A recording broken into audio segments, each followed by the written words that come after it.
guys, this is Dalishama, your guide. So you're watching the budding Twigs. আমি বহুদিন দেখা পাইছো যে বহুতো মানুহে আমাক কমপ্লেইন কৰে যে ওয়াৰ্ড স্টক নাই, ওয়াৰ্ড স্টকৰ অভাৱ। আপুনি অকল এদিনত আপোনাৰ ওয়াৰ্ড স্টক বঢ়াব নোৱাৰে বা আপুনি এটা লেসন শিকি আপুনি ওয়াৰ্ড স্টক বঢ়াব নোৱাৰে। তাৰ কাৰণে আপোনাক অধ্যয়নৰ দৰকাৰ হ'ব। আপুনি নিউজ পেপাৰ পালে ইংলিছত আপুনি পঢ়িব লাগিব, নিউজ ষ্টৰী পঢ়িব লাগিব, ইংলিছৰ ষ্টৰীবোৰ পঢ়িব লাগিব, তেনেকৈ আপোনাৰ কামত আহিব। এনেকৈ আপোনাৰ দিনে দিনে ওয়ার্ড স্টকটো বাঢ়িব। যি কি নহওক, আজি আমি লৈ আহিছোঁ এটা লেসন আপোনালোকৰ ওচৰত।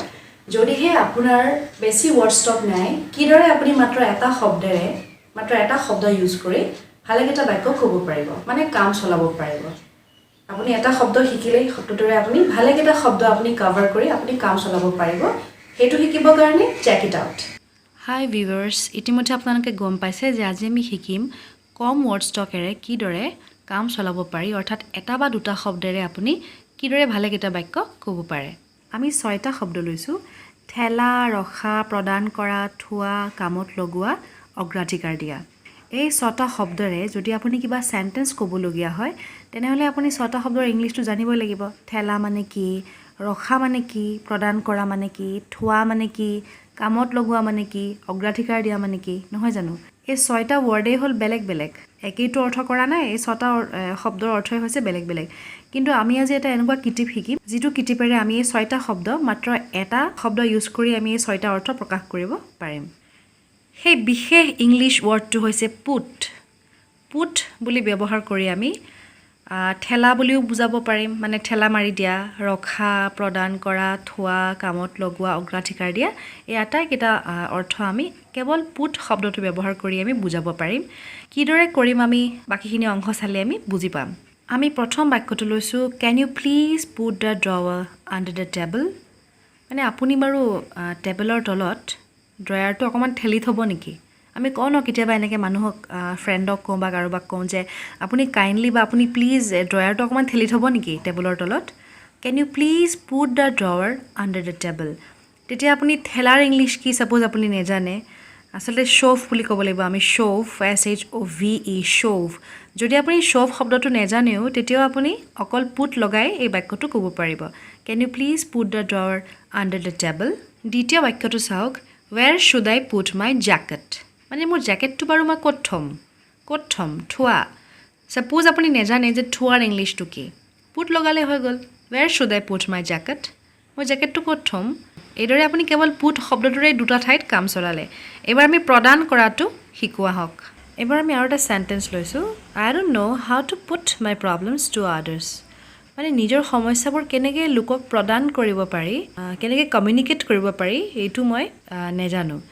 ছাপ'জ আপুনি সেই ৱৰ্ডটো ছাপ'জ আপোনাৰ মাথাত অহা নাই যে কমিউনিকেট বুলি আপুনি কেনেকৈ ক'ব। মই দেখিছোঁ মানুহক শিকাওঁতে এটা বস্তু যে যেতিয়া তেওঁলোকে ইংলিছ ক'ব খোজে, প্ৰপাৰ ৱৰ্ডটো মনত নাহে ক'ব সময়ত। এইকাৰণে বহুতে কয় যে ৱৰ্ড ষ্টক নাই কাৰণে ইংলিছ ক'ব নোৱাৰোঁ। গ্ৰামাৰখিনি গোটেইখিনি জানে, কিন্তু প্ৰব্লেম হয় যে সেই প্ৰপাৰ ৱৰ্ডটো নাহে। চ' পুট লগাই আপুনি যদি কয়, এই কামটো আপুনি কৰিব পাৰিব বেছিভাগ ক্ষেত্ৰতে। I don't know' how to put my problems to others. কেনেকৈ মোৰ প্ৰব্লেমটো মই কমিউনিকেট কৰিম কাৰোবাৰ লগত, সেইটো মই নেজানো। চ' ইয়াতে আপুনি কমিউনিকেট ৱৰ্ডটোৰ জেগাত পুট বুলি ক'লে কাম হৈ গ'ল। ইমান ডাঙৰ শব্দ, টান শব্দ এটা নিবিচাৰিলেও হ'ব। এইবাৰ আমি নম্বৰ 4 চেণ্টেন্সটো লৈছোঁ। 4th চেণ্টেন্সটো থোৱা বুজাবৰ কাৰণে, put your coat on the hanger. মানে আপোনাৰ কোটটো ক'ত থওক, হেঙাৰত থওক। ছাপ'জ আপুনি থোৱাৰ ইংলিছটো নেজানে, তেতিয়া আপুনি পুট লগালে হৈ গ'ল, put your coat on the hanger. ৰখা বা থোৱা এনেকুৱা বুজাবলৈ আপুনি পুট ইউজ কৰিলে হৈ গ'ল। আৰু আমি 5th চেণ্টেন্সটো লৈছোঁ, my boss put me to packing orders today. মানে আজি মোৰ বছে মোক অৰ্ডাৰবিলাক পেকিং কৰা কামত লগাইছে। এই যে কামত লগোৱাৰ ইংলিছটো যদি আপুনি নেজানে, তেতিয়া আপুনি পুট লগালে বাক্যটো ক'ব পাৰিব যে my boss put me to packing orders today. এইদৰে আপুনি পুট লগাই আৰু এক ধৰণৰ বাক্য ক'ব পাৰিব। এইবাৰ আমি আহোঁ লাষ্ট ওৱান, সেইটো হৈছে অগ্ৰাধিকাৰ দিয়া। অগ্ৰাধিকাৰ দিয়া মানে কাৰোবাক প্ৰেফাৰেঞ্চ দিয়া। লাষ্ট চেণ্টেন্সটো হৈছে যিটো শেষৰ চেণ্টেন্স, অগ্ৰাধিকাৰ দিয়াক লৈ আমি কি লিখিলোঁ, please put her needs above yours। মানে আপোনাৰ, মানে তোমাৰ যিটো নিড, যিটো প্ৰয়োজন, তাৰে ওপৰত তুমি তাইৰ প্ৰয়োজনটোক প্ৰেফাৰেঞ্চ দিয়া, মানে অগ্ৰাধিকাৰ দিয়া। ছাপ'জ আপোনাৰ ব্ৰেইনত সেই প্ৰেফাৰেঞ্চ ৱৰ্ডটো অহা নাই, আপুনি পুট লগাই দিব পাৰে, please put her needs above yours মানে আপোনাৰ নিডছৰ ওপৰত তেওঁৰ নিডছটো আপুনি প্ৰেফাৰেঞ্চ দিয়ক বা অগ্ৰাধিকাৰ দিয়ক এটা এইদৰে আমি শিকিলোঁ 6টা সেন্টেন্স আজি আসলে 6টা সেন্টেন্স নহয় আমি 6টা শব্দ শিকিলোঁ আজি কেনেকৈ মাত্ৰ এটা ইংলিছ ৱৰ্ড ইউজ কৰি আমি 6টা মিনিং বুজাব পাৰিম ঠেলা ৰখা প্ৰদান কৰা থোৱা কামত লগোৱা বা অগ্ৰাধিকাৰ দিয়া এই 6টা শব্দ আমি শিকিলোঁ অসমীয়াত যে আপুনি অকল পুট লগাই এই গোটেইকেইটা শব্দ আপুনি ইউজ কৰিব পাৰিব ইংলিছৰ যিকোনো বাক্যত উইদাউট ন'ৱিং the like correct word in English you can use only put to convey the same meaning of the 6 words so' আশা কৰোঁ ভাল পালে ভিডিঅ'টো যদি ভাল পালে প্লিজ লাইক কৰক আপোনাৰ ফ্ৰেণ্ডৰ সৈতে শ্বেয়াৰ কৰক আমাক উৎসাহিত কৰক আপোনালোকৰ উৎসাহ পালে আমি আকৌ নতুন নতুন লেসন লৈ অহাৰ প্লেনিং কৰি আছোঁ see you soon thank U